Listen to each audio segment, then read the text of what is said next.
Alors bonjour, ici Jean Sinat du studio Photomode à Québec.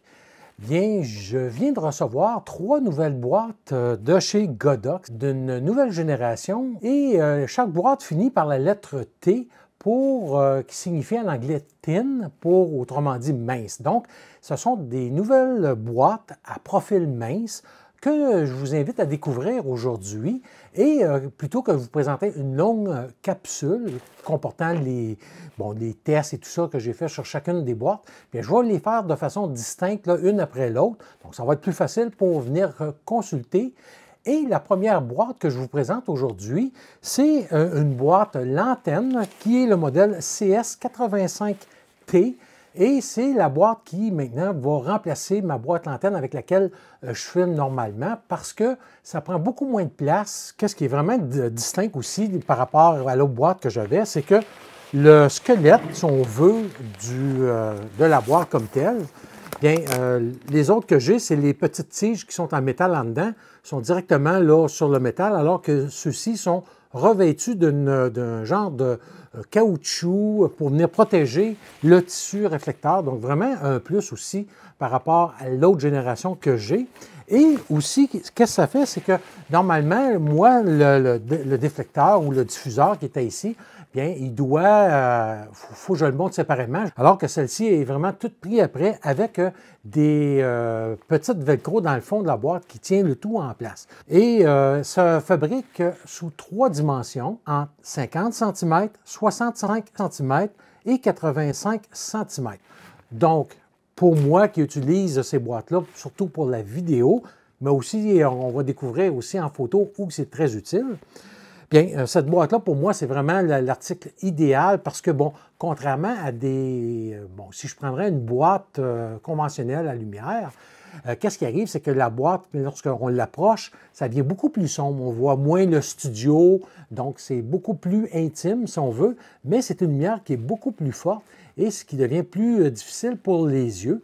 Et tantôt, je vais vous montrer une photo là, de mon setup, comment que je suis installé. Et voilà pourquoi que ce genre de boîte-là, pour moi, c'est vraiment l'article idéal lorsque je filme mes vidéos comme je vous présente aujourd'hui.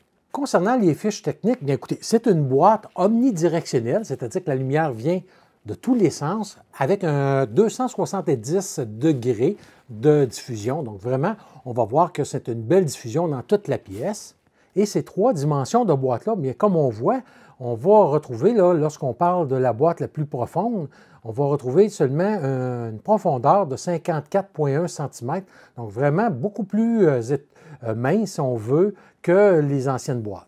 La boîte est équipée d'une monture Bowens, donc vraiment, ça aussi, c'est excellent parce que la monture Bowens, c'est la monture la plus utilisée, la plus répandue depuis plusieurs décennies parce que même moi, quand j'ai commencé à faire de la photo là, dans les années 70, aussitôt que je suis arrivé dans les années 80, on avait déjà cette monture-là parce que Bowens vient de la marque. C'était une marque anglaise, vraiment britannique à l'époque, qui fabriquait les flashs Bowens.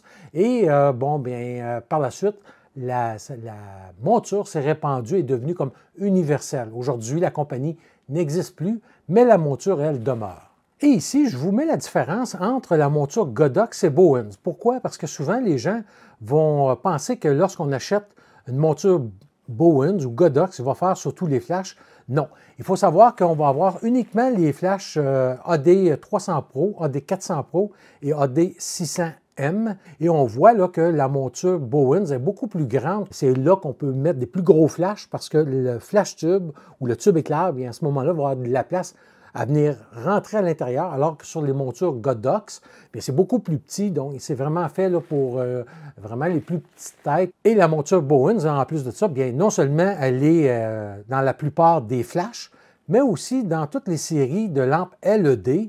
Donc, on va retrouver plusieurs séries chez Godox. Donc, la boîte à lumière peut être autant le monter sur un flash de studio que comme présentement sur mes lampes LED ici. De plus, tantôt, je vais vous montrer comment je monte la boîte et je la démonte. Vous allez voir, c'est très simple. Qu'est-ce qu'il faut savoir, tout simplement, c'est qu'au fond, on va avoir une espèce de crochet, comme vous voyez sur la photo, et il s'agit tout simplement, lorsqu'on pousse sur le squelette ou sur la carcasse de la boîte, de venir chercher avec ce crochet-là la petite plaque qui est courbée dans le fond pour pouvoir venir le garder en place, et c'est très, très simple. Et je vous montre à l'instant comment que je suis installé pour mon setup au niveau de la luminosité lorsque je filme. J'ai ma boîte à lumière qui est de type lanterne en avant de moi et sur le côté, bien, je vais avoir un parapluie réflecteur tout simplement qui vient donner une autre source d'éclairage. Et également, on va voir que la boîte, tantôt, lorsqu'on est qu'elle est déployée, on a des velcro tout le tour ici, c'est pour pouvoir venir accrocher une jupe. Donc, si on trouve que la lumière est trop omnidirectionnelle, bien avec la jupe, comme on voit sur la photo, bien, ça permet de venir circonscrire la lumière dans une direction précise. Et bon, c'est vendu en option et c'est quand même très utile lorsqu'on veut vraiment venir délimiter notre lumière. Et encore là, si vous n'avez pas la jupe, écoutez, moi, je me sers d'un drap noir, tout simplement. Et un petit truc, c'est les attaches en velcro qui sont ici, là. Bien, il y a un petit espace, donc on peut glisser une pince à linge, par exemple, pour faire tenir notre jupe, si on a seulement un tissu noir qui fait très bien le travail aussi. La boîte vient avec un sac de transport. Donc, si on a besoin de l'amener à l'extérieur, on va avoir ce petit étui-là qui est souple avec une courroie. Donc, très, très pratique. Pour ce qui est des prix, bien, les prix que je vous mentionne ne sont pas officiels parce que les boîtes ne sont pas encore arrivées au Canada. Ils s'en viennent. Et les prix que je vous donne, bien, ce sera des prix qui devront être officialisés par le distributeur canadien. Donc, pour la boîte de 50 cm, on prévoit un prix jouant dans les 90 $. Alors qu'avec la boîte de 65 cm, on prévoit un prix dans les 100 $ et la boîte de 85 cm, bien, ça devrait jouer dans les 110 $, toujours en dollars canadiens. Et comme option, comme vous voyez, vous avez les numéros de modèle des jupes, mais on voit des anneaux rapides. Donc, qu'est-ce que c'est les anneaux rapides? Bien, c'est ça que je vous montre. Ça ici, c'est la monture Godox. Ici, c'est la monture Bowens. Donc, si je retourne à l'envers. Et ça, simplement, qu'est-ce qu'on peut faire? C'est que les boîtes ici, on peut venir enlever la monture Bowens, qui est ici, par exemple, si je voudrais m'en servir avec un AD400 Pro ou une autre boîte qui a monture Godox, bien, je viens tout simplement venir enlever les vis ici. J'enlève la monture Bowens et je mets la monture Godox. Et à ce moment-là, on va pouvoir la monter directement sur un flash comme l'AD400 Pro, par exemple. Et vous allez retrouver aussi une petite vis ici, que la petite vis que ça permet, c'est de faire pivoter là, la boîte. Fait que si, exemple, vous avez mis votre jupe sur un sens, puis que là, vous voulez juste faire pivoter, plutôt que de tout enlever la boîte et recommencer, on fait tout simplement dévisser la petite vis ici, qui va permettre à ce moment-là de venir faire pivoter la boîte sur elle-même. Et après ça, on peut, une fois qu'on a trouvé l'orientation, on vient visser, et là, à ce moment-là, il n'y a plus rien qui va bouger. Et toujours concernant les anneaux rapides ou les speed rings, bien, on peut avoir en option également des anneaux pour les marques Profoto ou Broncolor. Également, comme vous voyez sur la photo, un autre outil très utile, c'est le support S2 qui permet de venir utiliser la boîte lanterne ou n'importe quel autre accessoire à monture Bowens avec des flashs qui ne sont pas équipés de monture Bowens. Donc, qu'est-ce qu'on va faire? On va passer en studio. Je vais vous montrer la manipulation de la boîte à lumière et je vous reviens pour des tests.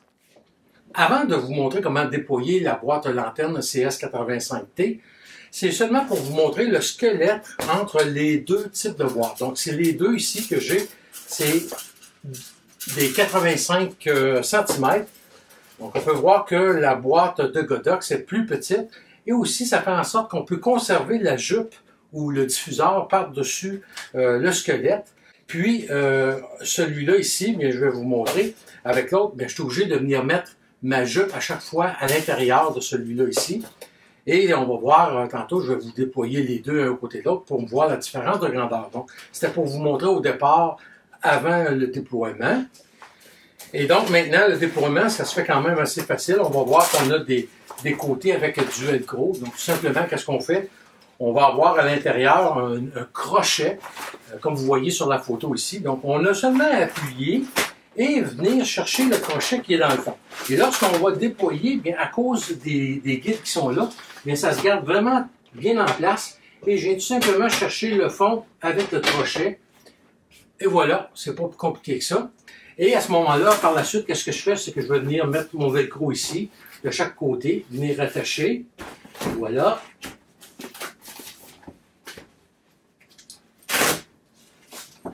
Comme ça ici. Donc, j'ai ma boîte de 85 cm. Donc, comme on voit, on peut voir la différence de grosseur une fois les deux là, donnés. Et vraiment, là, on a une bonne différence au niveau de la profondeur entre les deux modèles. Donc, celle-là ici, la Godox va être beaucoup plus mince que celle-là.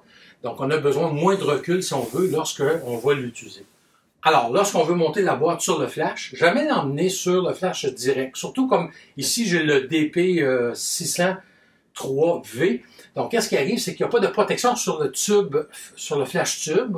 Et là, à ce moment-là, ben, je peux accrocher le flash tube et l'endommager. Donc, moi, que je fais toujours, et même si j'aurais une protection, c'est beaucoup plus facile.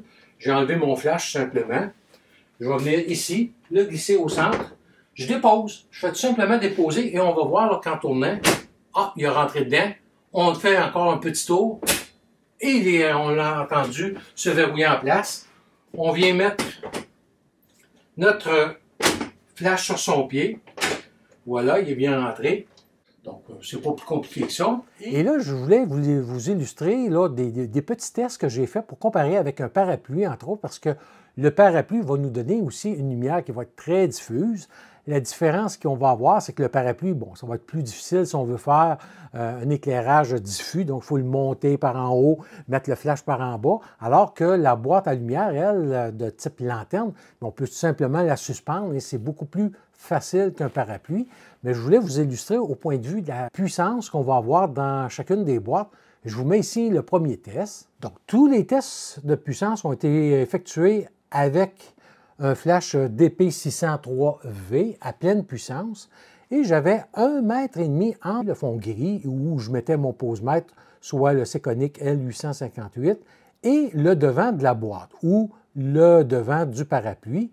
Et lorsque mes tests ont démontré qu'avec la boîte à lumière de type lanterne, je vais avoir une ouverture de 16, alors qu'avec le parapluie, je vais avoir une ouverture de f20. Et là, on peut voir la couverture de lumière sur les deux photos, que ça se ressemble énormément. Donc, si on a surtout à vouloir le monter, bien, c'est beaucoup plus facile qu'un parapluie souvent.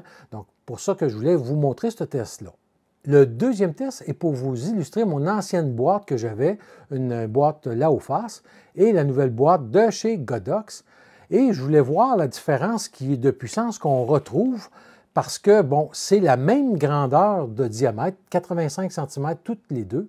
La seule différence qu'on a, c'est que mon ancienne boîte, elle est beaucoup plus profonde et je me retrouve à ce moment-là à avoir une ouverture de f14 à pleine puissance avec le flash, alors que la boîte Godox, je vais avoir une ouverture de f16 et on peut voir encore là que la couverture de lumière, bien, c'est vraiment là quasiment identique. Et pour le test suivant, bien, c'est tout simplement, je voulais comparer les trois nouvelles boîtes de nouvelle génération chez Godox. Donc, on verra les deux prochaines boîtes qu'on voit sur la photo, dans la photo du milieu et du bas, dans des prochaines capsules. Mais c'était pour vous illustrer les différences de puissance et de couverture de lumière qu'on retrouve entre les trois nouveaux modèles. Donc, on voit que c'est quasiment similaire au point de vue de la puissance obtenue.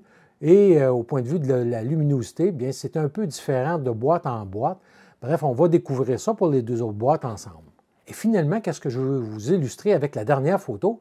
C'est que normalement, lorsque je fais du high key ou vraiment en haute lumière, sur la photo de gauche, bien, je vais avoir trois flashs. Donc, deux flashs qui sont cachés par des cartons noirs qu'on voit à gauche et à droite de la photo, et un flash là, qui est à ma hauteur lorsque je prends la photo et qui va venir éclairer Sandra. Alors qu'avec la boîte lanterne, qu'est-ce que je fais tout simplement lorsque je veux aller assez rapidement sans devoir installer 3 flashs, bien, je vais tout simplement reculer Sandra vraiment le plus près possible du fond et avancer ma boîte. Et ainsi, de cette façon-là, je vais retrouver un blanc qui va être un peu plus pur que si elle serait devant, un peu trop loin. Et à ce moment-là, bien, c'est beaucoup plus facile à venir corriger. Exemple, si j'ai des endroits qui sont un peu plus gris que blancs par la suite, avec la série de logiciels comme Nik Collection, par exemple. Et vraiment, là, ça fait le travail. Moi, je vous dis, en tout cas, la boîte à lumière, lanterne, moi, je m'en sers beaucoup en studio aussi, là, pour lorsque je veux avoir un bel éclairage, un peu comme un parapluie. Donc, ce sont les tests que je voulais vous démontrer avec cette boîte-là. Et comme je vous dis, bien, moi, vraiment, cette boîte-là, je l'adore. Pourquoi? Parce qu'elle a un profil mince maintenant. Donc, prend moins de place dans le studio. Bon, au point de vue de la luminosité, c'est un petit peu plus puissant. Aussi, bien, le fait que tout est pris ensemble, le squelette, la jupe est pris après le squelette, donc très rapide à monter et à démonter. Bref, en tout cas, pour moi, c'est vraiment un plus. Et le prix demeure quand même raisonnable. Donc, vraiment, là, ça va être une belle chose à surveiller dans les prochaines semaines. Ça s'en vient au Canada. Et pour ceux qui ne le savent pas, bien au Canada, on a maintenant un distributeur autorisé, Godox, et je vais vous mettre le lien des boutiques qui sont autorisées à vendre des produits Godox. Qu'est-ce que ça veut dire? Ça veut dire que si, exemple, vous allez dans une boutique photo au Québec et que vous achetez un produit Godox et que vous avez un problème, bien à ce moment-là, vous allez avoir un support, ici même au Canada, au point de vue soit de la réparation, du remplacement de votre produit directement par la compagnie. Et je vais vous mettre là, dans la section commentaires ou description de la vidéo plutôt, le lien pour aller vous assurer que la boutique sur laquelle vous magasinez, par exemple, sont vraiment un revendeur autorisé pour le distributeur canadien.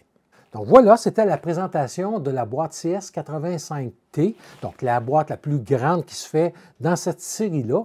Et je vous reviens là, très bientôt avec la deuxième boîte que je vais vous présenter, qui se trouve être celle-là ici, la QRP 70T.